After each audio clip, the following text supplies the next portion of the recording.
सैनिक भाइयों नमस्कार।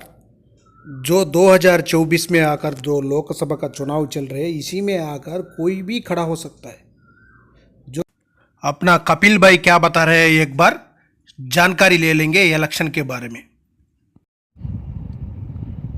रामेश्वर सिंह जी लिख रहे हैं, भाई कपिल भाई जय हिंद। सर नहीं, रामेश्वर सिंह जय हिंद। राम राम सर, आपको जय माता दी, सलाम वालेकुम, सत श्री अकाल। आपको बड़ी खबर है। अगर आप सोचो तो बल्ले बल्ले की तो है नहीं अपने पास में, बल्ले बल्ले लहसुन प्याज की तो मेरे पास में कभी होती ही नहीं। पर आपको यकीन दिलाता हूं, अगले मैं 3 महीने तक आप लोगों को ऐसी खबरें लेके आऊंगा जो आप सोच भी नहीं सकती। मतलब मैं पहले ही बता रहा हूं कि 100% नहीं, 200% झूठी खबरें लेके आऊंगा, और सिर्फ 2 मिनट की लेके आऊंगा। 2 मिनट से ज्यादा की मेरे पास में खबर नहीं मिलेगी हर चीज पे। क्योंकि कई बार लोगों के अंदर जो आंखों में मोतियाबिंद जो बैठ गया, उसको निकालने के लिए कभी झूठ का भी सहारा लेना पड़ता है। अगर और दुनिया झूठ का सहारा ले रही है आप लोगों की आंखें बंद करने के लिए, तो मैंने तो आप लोगों की आंखें खोलनी है। उसके लिए मेरे को झूठ का सहारा लेना पड़ेगा 3 महीने तक। बल्ले बल्ले खुशखबरी, वाह जी वाह, ऐसी खबरें मैं लेके आऊंगा सिर्फ 2 या 2.5 मिनट की। दूसरी बात मैं आप लोगों को आज बताना चाह रहा हूं, परमजीत सिंह जी, राम राम भाई साहब, कि बहुत बड़ी एक खबर है। जब से आपने ये चुनाव देखा है, मेरी बहुत बारीकी से इस चुनाव पे नजर है। मैं तकरीबन हिंदी पट्टी के जितने अखबार आते हैं, चाहे वो बिहार का हो, चाहे वो भाई देखो गुजरात महाराष्ट्र के जो अखबार हैं, वो थोड़ी सी समझ तो लेते हैं उनमें, और ज़्यादा नहीं समझ में आए तो उनकी फिर हम ट्रांसलेट करते हैं। मतलब हिंदी पट्टी के हम अखबारों को पढ़ते हैं, उसके बाद में सोशल मीडिया पे देखते हैं। आज सिपाही, नायक, हौलदार, पूर्व सैनिक इस इलेक्शन में छाए हुए, जबरदस्त छाए हुए। पहली बार आपको गौरव होगा कि सिपाही, हौलदार, नायक जहां भी उतर रहे हैं, उनको फूल मालाओं से स्वागत किया जा रहा है। वो झंडा और डंडा नहीं उठा रहे।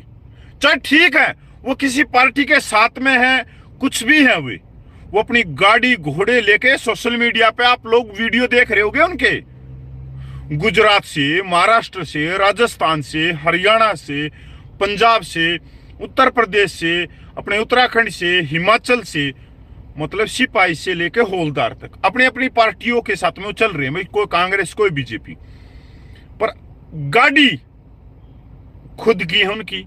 और इतना बढ़िया लुक उनका, इतना ब्यूटीफुल उनका लुक, जैसे ही उनकी गाड़ी रुकती है, शिवलिन आके उनको फूल माला पहनाते, वो स्टेज पे मतलब बब्बर शेर की तरह दहाड़ रही। और क्या बदलाव चाहोगे तुम? सिपाही, नायक, हौलदार की बात कर रहा हूं मैं। या आप लोगों को कभी आप सोच ही नहीं सकते जिंदगी में कि वो सिपाही, वो नायक, वो हौलदार जो 24 इंच की साइकिल चलाते थे, और बाहर आने के बाद में वो बीजेपी, कांग्रेस या फलाना धक्कड़ रिटायर्ड अफसर की कुर्सी दरी बिछा रहे, नहीं बिछा रहे। अपने आत्मसम्मान, गौरव के साथ में वो उन पार्टियों के साथ में है, पर अपने आत्मसम्मान को कहीं भी ठेस नहीं पूछने दे रही। दूसरी तरफ बुरा मानो तो मानो, मैं तो कड़वी कहूंगा। बहुत सारे वीडियो आ रहे हैं बीच वालों के, देख रहे होंगे आप, ना इधर के ना उधर के नेताओं को फूलमाला पहना रहे हैं और कह रहे हैं मैंने 28 साल सर्विस की थी, मैंने 32 साल सर्विस की थी, फिर तू फूलमाला क्यों पहना रहा है? अरे जो 15 साल सर्विस करके आया वो तो फूलमाला पहन रहा है और तू पहना रहा है। शर्म किसको आनी चाहिए? 15 साल वाला जो सिपाही, नायक, हौलदार है, उसके आगे तो हजारों शिवलिन खड़े हैं, फूलमाला लेके कुर्सी बिछा रहे हैं, दरी बिछा रहे हैं, और तुम क्या कर रहे हो? नेताओं के आगे खड़े होकर उनको फूलमाला पहना रहे हो, दरी कुर्सी बिछा रहे हो। यह इलेक्शन ऐसा इलेक्शन है जो आज से पहले कभी हुआ ही नहीं था। इससे यह भी सच बाहर निकल रहा है कि कौन आदमी ने किस आदमी ने ना तो अपना भला किया और ना ही पूर्व सैनिकों का, जो सिपाही हवलदार नायक का भला किया। यह कौन सा रैंक है? यह मैं मुंह में से मेरे निकलवा मत। बहुत सारे अच्छे व्यक्ति भी हैं, ऐसा मैं नहीं कह सकता। बहुत सारे अच्छे व्यक्ति हैं, पर बहुत सारे अच्छे व्यक्ति हैं, पर ज्यादातर जो परसेंट है वो एक ही तरफ है। अगर नहीं यकीन मानती, अगर कोई भाई मेरे को गाली दो, कश्मीर से लेकर कन्याकुमारी तक, मणिपुर से लेकर जैसलमेर तक, गांव लेवल, तहसील लेवल, डिस्ट्रिक्ट लेवल, राज्य लेवल पे आप ये देख लो प्रधान कौन है। सिपाही हो, नायक हो, हवलदार हो, 1% भी कौन है। 0.00000 जितनी जीरो लगती हैं लगाते रहो और लास्ट में 1 लगा दो। -1% भी सिपाही से हवलदार तक, कश्मीर से लेके कन्याकुमारी तक प्रधान नहीं है। देख लो। और मैं ये यकीन दिलाता हूं पूर्व सिपाही, नायक, हवलदार को, आपकी जो स्ट्रेंथ है ना वो 86% से भी ज्यादा है। ठीक है, सरकार हमारा 1 रैंक ऑन पेंशन में हक खा गई 70%, पर 30% तो मिला। सेकंड 1 रैंक ऑन पेंशन में हमारा 85% हक खा गई सिपाही से हवलदार तक, पर 15% तो मिला। और यकीन मानो भाई मेरे भाई, अगले पे कमीशन में कुछ भी हो, संख्या बल आपका है, 1 पैसा भी नहीं खा सकती सरकार, ना 1 रैंक 1 पेंशन के 3 रिवीजन में, और ना ही कोई पे कमीशन बैठेगा 8वां पे कमीशन। सिपाही से नायक हवलदार का तो 1 रुपया नहीं खा सकते। ऊपर ले की मेरे को चिंता कौन है कि ऊपर ले कहीं और इधर ही कुर्सी बिछा रहे हैं, तो अपने क्या लेना देना है? लेना देना क्या है भाई उनसे? मैं तो सच बोलता हूं, क्योंकि अब मेरा टारगेट कुछ और ही है, कुछ और ही सच्चाई निकालना, आप लोगों के सामने परोसना, कि जिससे वो व्यक्ति ठीक हो जाए और ठीक होके सही रास्ते पे चल पड़े। क्योंकि कई बार आपको बोलना इस तरह से पड़ेगा कि आप सच का मार्ग दिखा सको। यकीन मानो आज पूरे देश में सिपाही, नायक, हवलदार का बोलबाला हो रहा है। मतलब ऐसी जिप्सी लेके आ रहे हैं, बड़ी बड़ी मूछे तान के, और फूल मालाएं डाली जा रही हैं सिर्फ सिपाही, नायक, हवलदार। मेरे पास में हजारों वीडियो आए हैं पूरे देश से, पर इसके अलावा कोई रिटायर्ड सूबेदार हो, कोई ऑनरेडी हो, कोई ऑफिसर हो, एक वीडियो नहीं मिला। क्योंकि तकरीबन सूबेदार, ऑफिसर एक ही वर्ग में आते हैं, एक ही वर्ग में आते हैं। हम गढ़े भाई बोल रहे हैं, कपिल भाई कत्ती आपने तो आज कति सही बोल दिया। तो भाई समय का हिसाब है, सही बोलना ही पड़ेगा, और नहीं भी, क्योंकि दोनों एक ही वर्ग में आते हैं। ठीक है, क्योंकि आप गरीब आदमी है, सिपाही, नायक, हवलदार, आप ग्रामीण क्षेत्र में रहने वाले, यहाँ पेंशन 18,000 रुपये ले, वहां हम क्यों किसी की चिंता करा? कोई भाई 32,000 रुपया पेंशन ले रहा है, कोई 42,000 रुपया पेंशन ले रहा है, और कोई उतनी नौकरी करने वाला 28 साल नौकरी करने वाला 96,000 प्लस डीए ले रहा है, मतलब 1.5 लाख से ऊपर। हम क्यों चिंता करा? हम तो सिर्फ कराएंगे अपनी 18,000 रुपये, 21,000 रुपये, 24,000 रुपये की चिंता।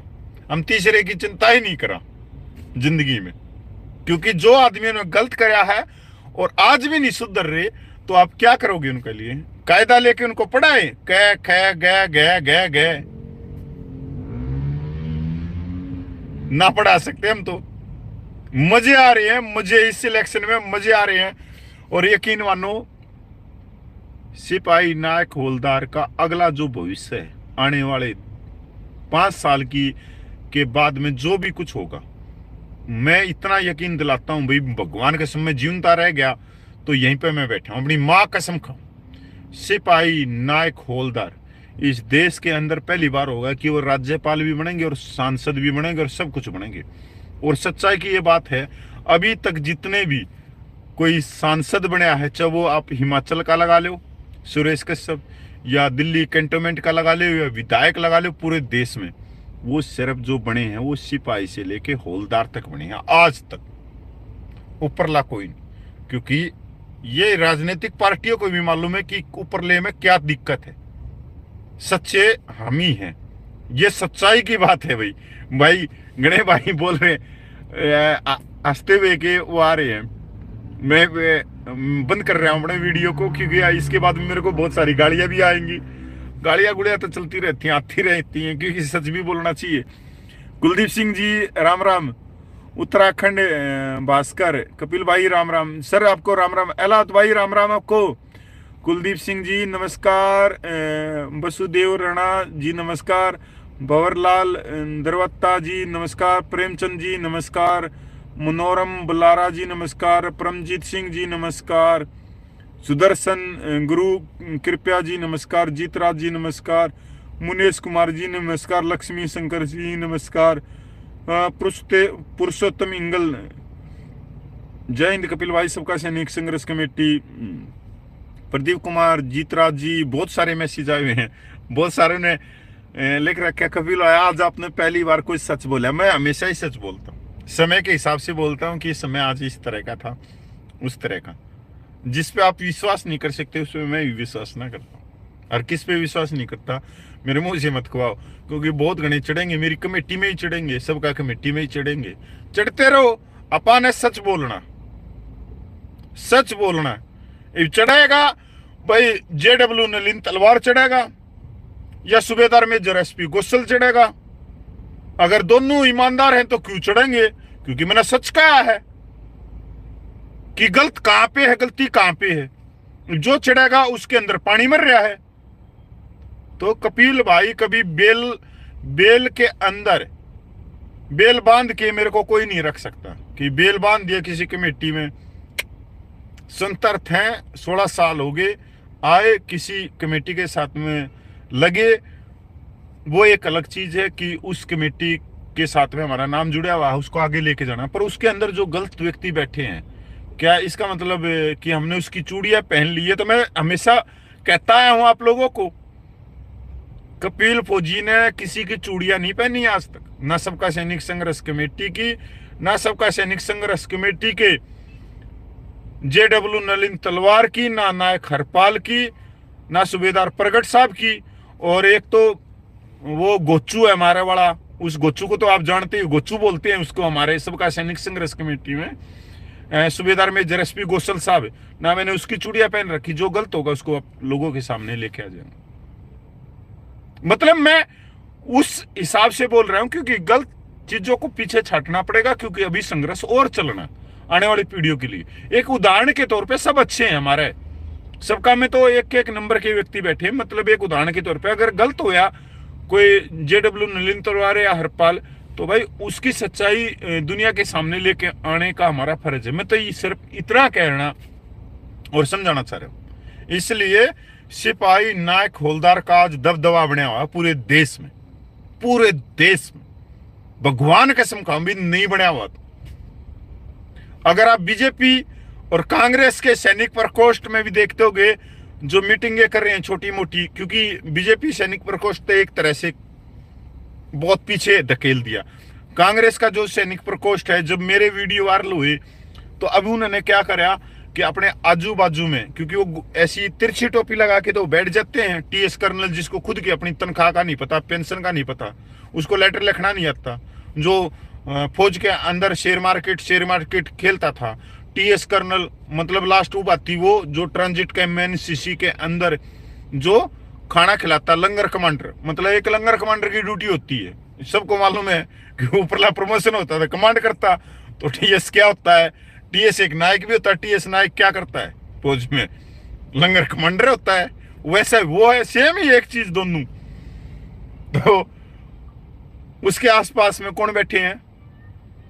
एक हौलदार, एक सिपाही, बीच वाला तो कोई है ही कौन? ये गर्व की बात है। मजे आ रहे हैं इस इलेक्शन में, मां कसम खाऊं भी। ये ऐसा इलेक्शन 2024 का ना तो कभी हुआ ना कभी हो। आज जो मन्ना है, मेरी यूनिट के एक हवलदार का फोन आया मेरे पास में।